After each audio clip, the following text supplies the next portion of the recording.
Hello everyone, मैं रमन कुमार रजक स्वागत करता हूं आप सभी का अपने यूट्यूब चैनल पर। दोस्तों, आज की चर्चा का विषय है पोस्टल मैनुअल वॉल्यूम 7 से जो टॉपिक्स पोस्टमैन के एग्ज़ाम में पूछे जाएंगे। सबसे पहले उनके बारे में जानते हैं।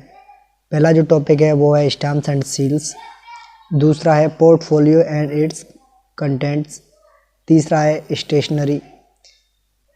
पंजाब सर्कल में पीए के एग्ज़ाम में कुछ इस तरीके से क्वेश्चंस पूछे गए थे कि जो टॉपिक्स हैं या जो टॉपिक्स हैं वो किस क्लॉज के अंतर्गत आते हैं, या जो टॉपिक्स हैं वो किस चैप्टर के अंतर्गत आते हैं, उसका नाम क्या है।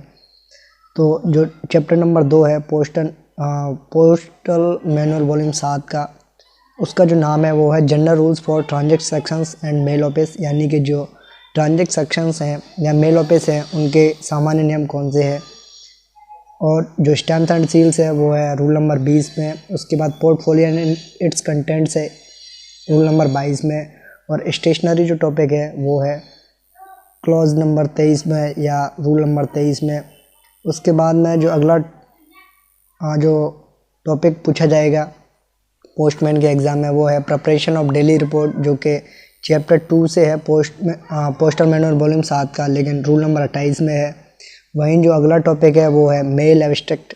मेल एब्स्ट्रैक्ट के लिए जो रूल नंबर है वो है 39 में इसका जिक्र है। और उसके बाद में एक्सचेंज ऑफ मेल्स टॉपिक है। एक्सचेंज ऑफ मेल्स टॉपिक है वो है 40 क्लॉज में, और KSTB है वो है 41 क्लॉज में। आज इन्हीं के बारे में हम लोग चर्चा।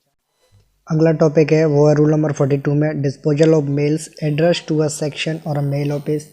उसके बाद में अगला टॉपिक है जो इसी चैप्टर से पूछा जाएगा वो है क्लोजिंग ऑफ ट्रांजिट बैग्स।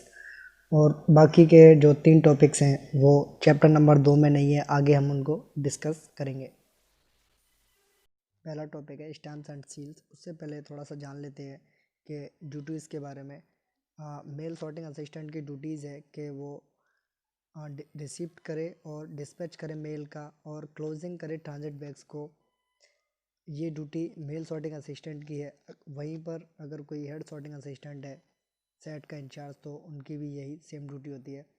सबसे पहला टॉपिक है stamps and seals, rule number 20 में दिया हुआ है पोस्टल मैनुअल वॉल्यूम 7 में, और इसका जो चैप्टर नंबर है वो है चैप्टर नंबर 2। तो every set is supplied with the following stamps and seals. यानी कि प्रत्येक सेट को ये स्टैम्प्स और सील्स प्रोवाइड की जाती है। उनके नाम्स हैं, पहला है डेट स्टैम्प्स, दूसरा है नेम स्टैम्प्स, तीसरा है डेट सील, चौथा है detail late fee not paid stamp. यानी कि जो 4 जो सील्स और स्टैम्प्स हैं ये प्रत्येक सेट को दी जाती हैं। और उसके बारे में जानते हैं कि इसके सब क्लॉज नंबर 2 में क्या दिया हुआ है। Each set of a sorting mail office is further supplied with an insurance is enclosed in a box provided with a lock and key।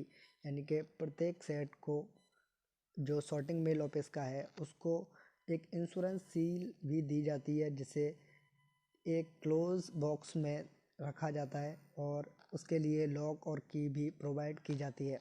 The insurance seal must always remain in the possession of the head sorting assistant who will be held responsible for a safe custody.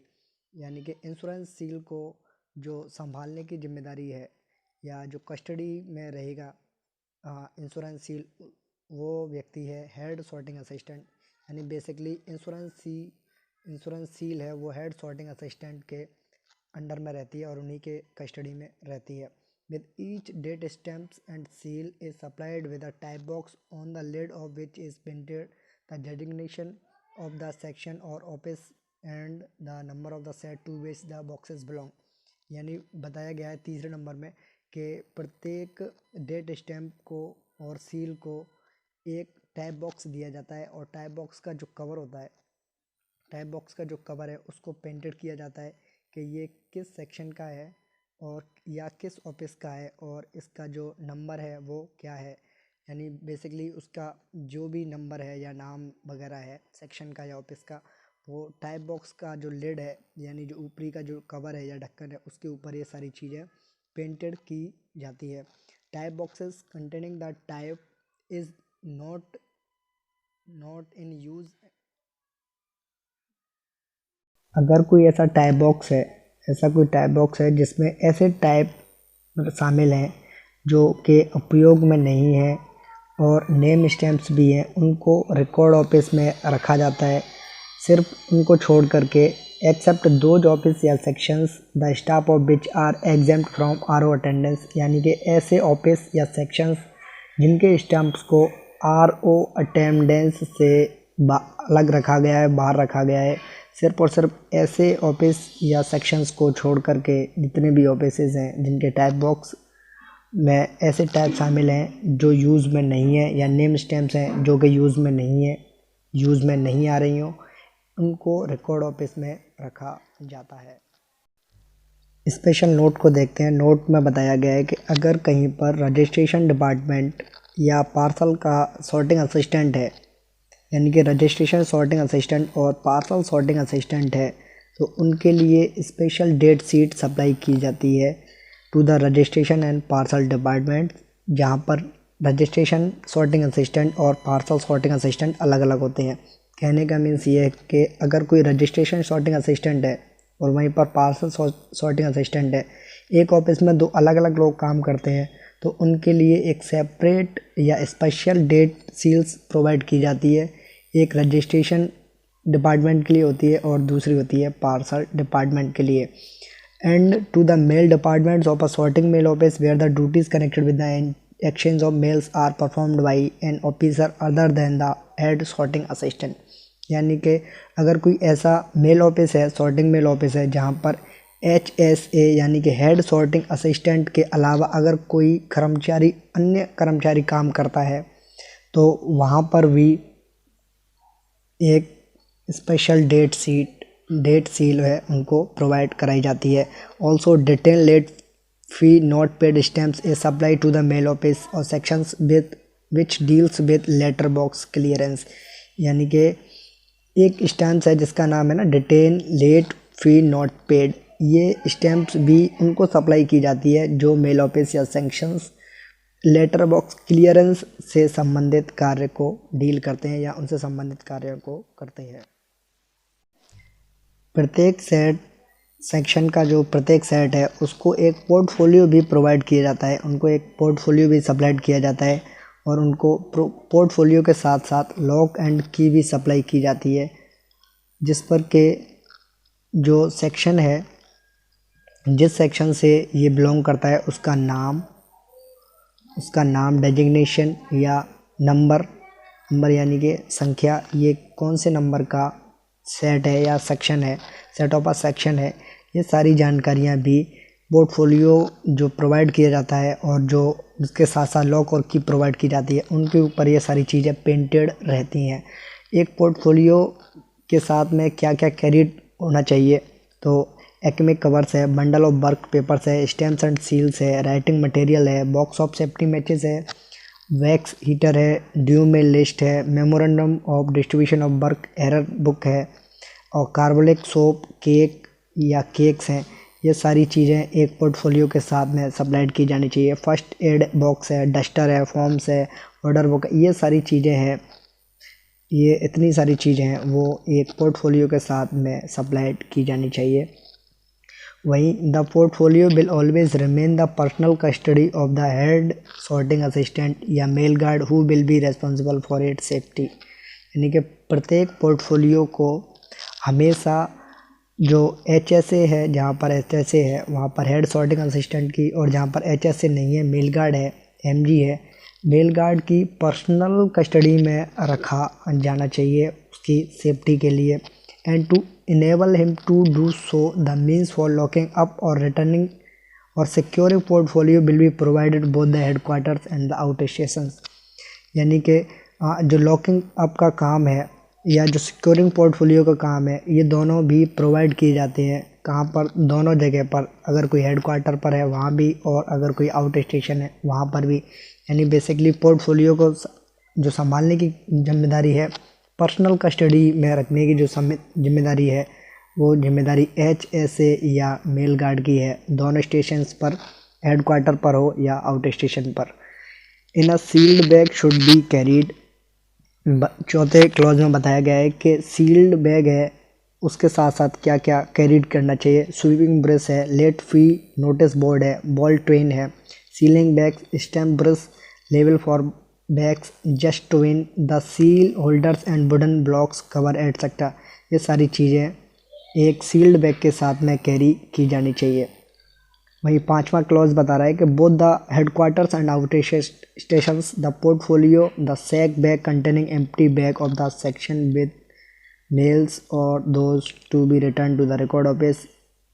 यानी basically बताया हुआ है कि दोनों जगह पर जहाँ पर हेडक्वार्टर्स हैं या आउट स्टेशंस हैं, पोर्टफोलियो को द सैक बैग यानी कि जो सैक बैग को हिंदी में कहते हैं बोरी का थैला, यानी कि ऐसा बड़ा थैला जिसमें सारे एम्प्टी बैग्स को रखा जाना चाहिए। सैक बैग्स में कंटेनिंग एम्प्टी बैग्स, खाली बैग्स को रखते हैं। And the sealed bag referred to in a para four, यानी कि पैराफोर में जो अभी सील्ड बैग है उन जो रेफर्ड किया गया है। Above should be dispatch to and received from the mail record और post office by the set of the section concern with a remark on the mail list. यानी मेल लिस्ट पर remark होना चाहिए। और ये दोनों बैग्स हैं, sack bag जिसमें एम्प्टी बैग्स हैं और सील्ड बैग है, ये डिस्पैच किए जाने चाहिए और वहीं से रिसीव किए जाने चाहिए। और रिसीव कहाँ से किए जाने चाहिए? मेल ऑफिस से या रिकॉर्ड ऑफिस से या पोस्ट ऑफिस से, जो कि सेट से कंसर्न है, संबंधित जो सेट से पोस्ट ऑफिस हैं उनसे। These entry should not however be included in the total struck at the foot of the mail list. यानी कि ये सारी जो एंट्रियां हैं उनको इंक्लूड नहीं करना चाहिए, should not include in the total struck at the foot of the mail list. यानी कि मेल लिस्ट के लिए जो नीचे का जो हिस्सा है वहाँ पर इन सबको इंक्लूड नहीं करना चाहिए। अगला जो नेक्स्ट टॉपिक है वो है स्टेशनरी के बारे में। स्टेशनरी को देखते हैं।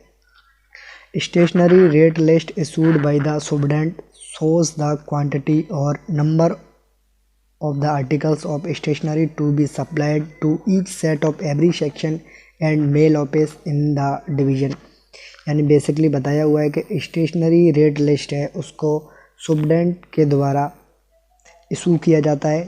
स्टेशनरी रेट लिस्ट में क्या होता है और ये कहाँ से आती है? तो ये होती है each set of every section, यानी कि सेक्शन का जो प्रत्येक सेट है उसके लिए, और mail office in the division, mail office में जितनी भी डिवीज़न है यहाँ पर इसकी सप्लाई की जाती है।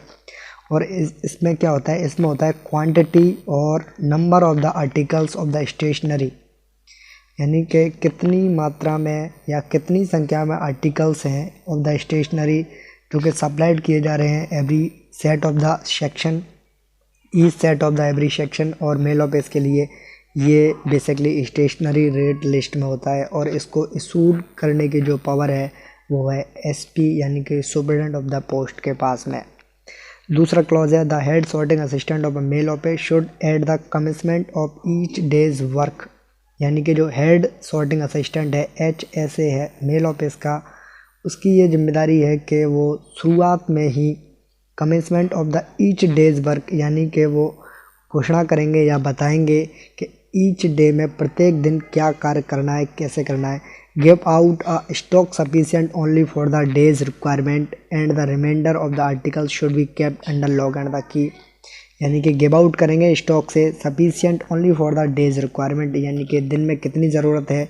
ये सारी जो जिम्मेदारियां हैं वो HSA की हैं। और जो बाकी की जो आर्टिकल्स हैं, रिमाइंडर ऑफ द आर्टिकल्स हैं, उनको रखना चाहिए, should be kept under lock and की, उनको ताले और चाबी में उनको रखना चाहिए।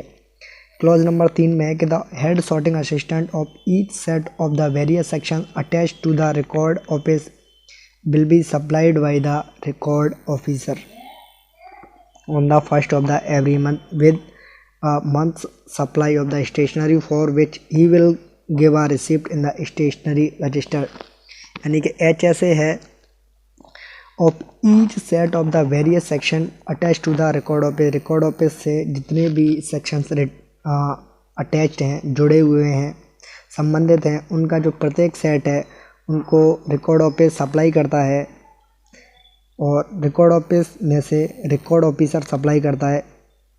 On the first of the every month, यानी कि फर्स्ट डे को ऑफ द एवरी मंथ, प्रत्येक मंथ के को, with the month supply of the stationery, यानी कि इस महीने कौन सी स्टेशनरी और कितनी सप्लाई की जा रही है इसकी list, for which he will give a receipt in the stationery register, इसके लिए वो एक प्रोवाइड करते हैं, give a receipt in the stationery register, stationery register में वो एक रिसिप्ट देते हैं।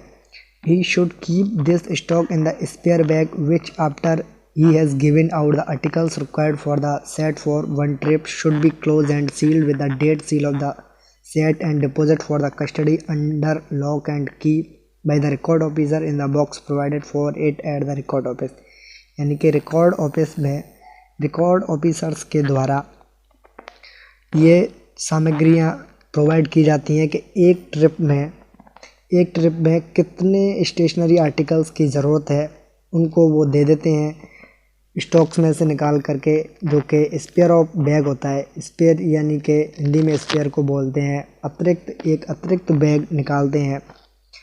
He should keep this stock in a spare bag which after he has given out the articles required for the set for one trip, एक trip के लिए कितने articles given करने हैं या देने हैं वो निकाल देते हैं, और बाकी के should be close and sealed with the date seal of the set, यानी कि जो सेट की डेट सील है उसको लगा करके उसे सील्ड कर करके उसको क्लोज करते हैं और डिपॉजिट रखते हैं अंडर द लॉक एंड की, ताले और चाबी के साथ में। At the end of the month the unconsumed article if any should be detailed and deposit, यानी कि अगर महीने के अंत में अगर कोई ऐसा आर्टिकल है जो कि बचा हुआ है, अनकंज्यूम्ड है, should be detailed and deposit, उसकी जानकारी के साथ साथ उसको डिपॉजिट कर लिया।